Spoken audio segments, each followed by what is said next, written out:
Bienvenue aux makers et graphistes en herbe, nous allons voir aujourd'hui l'outil marionnette dans Illustrator. Alors cet outil on l'a déjà vu préalablement dans After Effects, ce qui nous a permis en fait de, on va dire, bouger nos différents membres du personnage et de créer l'animation. Et là on va voir qu'on peut aussi du coup l'utiliser dans Illustrator et c'est plutôt sympa parce que par exemple imaginons qu'il y ait du vent, donc mes petites antennes ici, donc je vais les grouper, je vais faire donc commande G et je vais donc leur appliquer, vous voyez, ces fameuses accroches, et je vais pouvoir du coup, je vais zoomer dessus, les déplacer, vous voyez, hop, et on peut même leur faire une rotation. Ah, j'ai cliqué, donc CTRL Z ou commande Z, voilà, et on va pouvoir faire des rotations comme ça à ces points, hop, on va pouvoir aussi étirer, donc ça veut dire que globalement je vais pouvoir maintenant déformer tout ce que je vais créer assez simplement et donner un petit peu de mouvement mais sans aucun effort. Alors là, on va le mettre en arrière-plan ici, hop, voilà.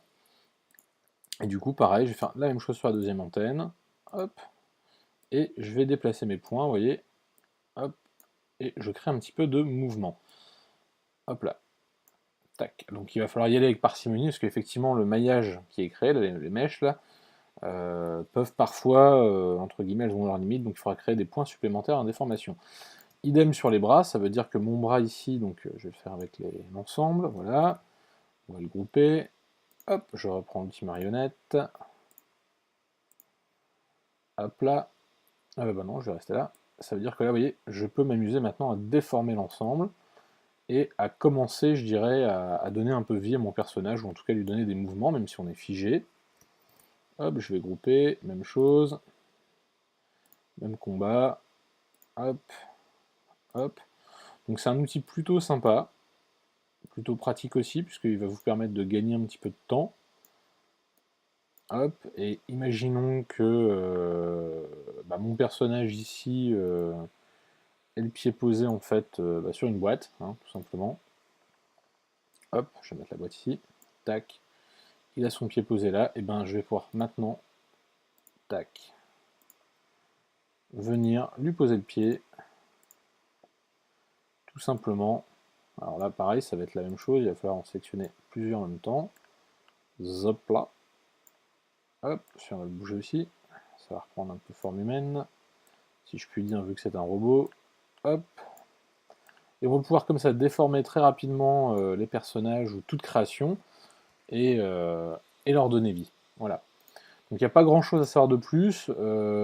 Petite astuce aussi qui est importante, c'est imaginons que si j'ai un poteau, voilà, et je vais avoir un sol en bas. Alors je peux avoir de temps en temps des mauvaises déformations. Je m'explique. Ici je vais le mettre volontairement. Alors imaginons que ça je veuille le courber. Si je le fais sur 3 points comme je l'ai fait précédemment, donc là je vais faire 3 points bien justes, voilà. Si je déplace celui-ci, qu'est-ce qui se passe? En bas ici, celui-ci se déplace. Donc je peux me dire, je peux le redresser en bas pour effectivement le remettre à plat, mais vous voyez la courbe n'est pas forcément élégante, donc ce qui serait plutôt pas mal, donc je vais revenir ici, c'est de créer un point intermédiaire ici, vous voyez, et celui-ci du coup je vais pouvoir le remettre vraiment à plat, et je vais pouvoir jouer comme ça, avec ça, pour entre guillemets, pas avoir trop de cassures ou de ruptures de temps en temps, c'est comme pour le genou dans le tuto After Effects.